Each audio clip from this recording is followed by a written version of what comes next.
LYNX Live. What's going on, y'all? Is the levels good? Let me make sure the levels is good. You know, it's been a minute. We kicking off 2025 LYNX Live.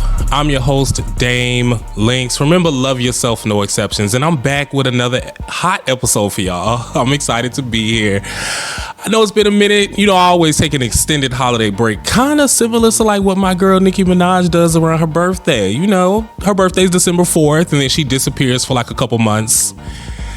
And then she comes back. So I guess since Nicki started popping back out, I'll pop back out too.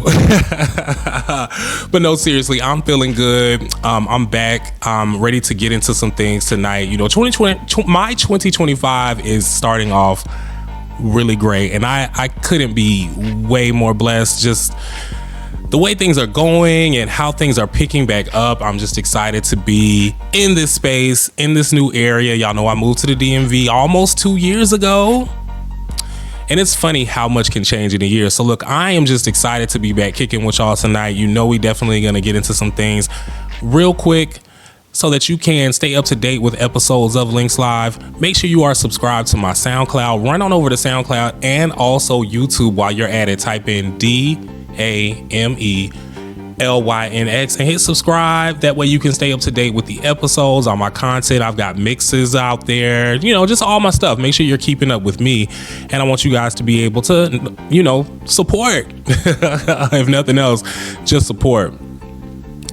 All right, so today, you know, we're going to keep it PC. I'm going to be talking about some of my favorite albums or most played albums according to Apple Replay from 2024. I wanted to share that with y'all. And then also, you know, see what you guys have going on. You can drop it down in the comments when we get to that section. And then we definitely got some reality. But let's just jump right back into Music Bites. Well, let's jump into Music Bites. We're kicking it back off with Music Bites. All right, new releases. You know, it's first quarter. First quarter starting off solid. We've had some, you know, pretty steady releases. Lil Baby has been one that has been on my rotation. He gave us Wham. And I will say that project grew on me. When Wham first dropped, I was not feeling it. And but I just kept playing it and I found myself liking it more and more. So shout out to Lil Baby. Apparently he has another project coming. Central C out of the UK. He gave us his I guess what would be considered his debut project. I've been trying to tap into Central C more so because I just want to know what all the fuss is about when it comes to him, because he's very popular. The project was solid, nothing really stand out, but it has a good vibe. That drill, the UK driller, y'all know I love everything in the UK. So Duran Bernard, I don't know why I said his name wrong. You guys know Duran. He's one of my favorite R&B guys out right now. Hashtag boys like me. He gave us another project called Bloom. I really enjoyed the project En Route that he put out last year, and Bloom is just as good. Duran just has such an amazing voice. I love hearing him sing, and he's so animated. So make sure you check out the Bloom project. So I listened to it once and I really like it, but I like all his music. So Drake and Party Next Door dropped their Sexy Songs for You project on Valentine's Day.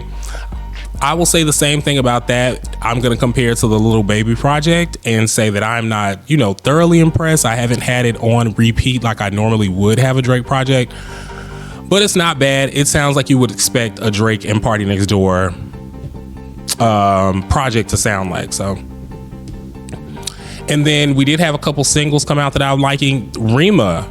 Now, y'all know I love the African sounds too. Rema dropped Is It a Crime? And I can't get enough of that single. He samples Sade Is It a Crime? And he's, you know, flowing over it. And the song is just so sexy. So I love that Rema track. Cardi B is back outside. She's promising us new music. Her and Partisan Fontaine, you know, he's most well known as her ghostwriter. They dropped a collab song that they apparently had in the vault.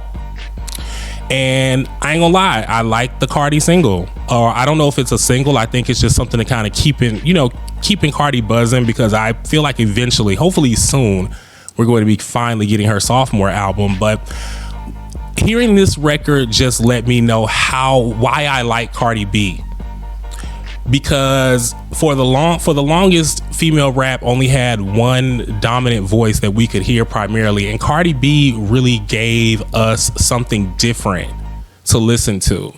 You know, as much as I love Nicki, I do like variety, and you know I love all the girls. So I think what Cardi has is just that energy, that additional energy that's totally different from Nicki Minaj, and we need that, especially since Nicki's gonna take the year off, I'm sure. Unless she tries to step on Cardi's, sophomore project. But either way, I'm ready for Cardi to finally give us this sophomore album. At this point, just give it to us. I think the people are going to love it regardless. We've been waiting on it. So, all right. So anyway, let's see. So a lot's been going on in 2025. Remy Ma and Papoose spilling all their tea. Donald Trump got Elon Musk running the country crazy. Look, you just got to stay on your P's and Q's, okay? But I want to just go over some things I've enjoyed so far this year. Glorilla. Now, y'all know I have fallen back in love with adorable Glorilla. I love all of the attention that she's getting. So she was the winter opener for the Saturday Night Live 50th anniversary lineup. So they're celebrating 50 years. So they've been having a great season. Glorilla got to perform, which I don't know if you guys know, but performing on Saturday Night Live is a big deal. So did you guys check it out? She did so good. I'm just so proud to see her growth. I always just remember that first live performance at the BET Hip Hop Awards a few years ago, and just to see where she's at now, the visibility that she's getting. CMG also, her label CMG, which is ran by Yo Gotti, they've inked a Live Nation deal. So that's even better for Glorilla being the premier act on that label. And then also Rihanna crowned her the first Savage Fenty collab ambassador. And I don't know what exactly that means, because I thought that a lot of other girls were ambassadors, but I think that she's like an official, like the official, I guess, spokesperson or model for Fenty, which is amazing. Rihanna loves TGIF. I did too, Riri. So shout out to Glorilla. She's just having a really great year. Really like that SNL show. I've been enjoying SNL this season, just seeing also the behind the scenes stuff with them celebrating 50 years. So it was great. It was really great. All right, let's talk about the Grammys. The Grammys came on a couple weeks ago. I'll say that I really, really enjoyed the Grammys, right? This was the first time in a long time that I sat through the whole show. And the show was over 3 hours. And I sat through the whole show and I enjoyed it. I enjoyed the performances. And I'll say this, over the last few years, I've been covering the Grammys for at least the last 3 years, and it just continues to get better. I've enjoyed it more and more. And this year, proved that trend of them just moving upward. I love the performances. Sabrina Carpenter had a very cute performance. Doechii killed it, of course. I like the whole Best New Artist Performance segment that they did with all of the people nominated for that category. They had them perform right before they announced the winner. Doechii, Benson Boone. I mean, I had no clue who he was, but I was so impressed. What else happened? Oh, Alicia Keys and Quincy Jones were spotlighted or honored. Alicia Keys got the Global Impact Award. That was presented to her by Queen Latifah. They all looked amazing. Her whole family looks amazing. And then, of course, they did the Quincy Jones tribute. He passed away last year. Will Smith introduced that. And there were performances by Cynthia Erivo, who sounded amazing. Have y'all ever heard Cynthia Erivo sing? Granted, I have not seen Wicked yet, but that was my first time hearing her sing. She sounded amazing. Stevie Wonder was a part of the tribute, and then Janelle Monáe as well, who y'all clearly y'all were over Janelle Monáe's Michael Jackson performance. I liked it. I thought it was cute. I liked all the performances. I enjoyed it. What else happened? Also, another thing I liked about it, they did like these artist spotlights where they gave us an interview with a lot of the big acts that are nominated this year that we may not know, like Chappell Roan, Sabrina Carpenter, Billie Eilish. And I like that idea. They've been doing that the last couple of years, and I like us being able to know who a lot of these artists are, because a lot of the issues that people have when some of these artists end up winning is that they've never heard of them. And a lot of people aren't actively, going out searching for music like me. Like, I'm always looking for new music. So I like that we get to know the artists a little bit and see, that they are accomplished and how long they've been doing it, and, just getting to know the artists more. So I love that part of the show. Oh, what I didn't like, Babyface was completely disrespected on the red carpet. I don't even want to get into that. Okay, so y'all know the Grammy board of directors is Harvey Mason Jr. He was elected as the head of the board a few years ago, and he's Black, he's African American, and a lot of his efforts have been about advancing the Grammys, making it more diverse, things like that. So he actually gave a speech where he discussed he acknowledged the need for change with the Grammys and talked about the progress, things that they're doing, and he also basically gave a formal apology to The Weeknd. Now, what the tea is with that is that The Weeknd has been boycotting the Grammys for the last 4 years because his album After Hours got 0 nominations. So basically, Harvey Mason Jr. apologized to The Weeknd directly, and then The Weeknd returned to the Grammy stage and performed. So dramatic. But no, shout out to the Grammys. They did a good job. Beyonce finally got her Album of the Year award, her Pity Grammy. She finally got it. And people were pissed that she won it over Billie Eilish. Are y'all familiar with Billie Eilish? Have you heard her album? I know that she's very popular, and I do know that she makes pretty good music from what I hear. So a lot of people were upset about Beyonce winning the Album of the Year for Cowboy Carter over Billie Eilish's project. Beyonce also won Country Album of the Year, which I was shocked that they gave her that one. But good for Beyonce. I'm glad that Cowboy Carter gave her the recognition that she was looking for, that last bit of validation that she was seeking, and not in a bad way. I'm not trying to be shady. As much as Cowboy Carter is low in my rankings of Beyonce's catalog, I still respect the fact that it's a good piece of work artistically.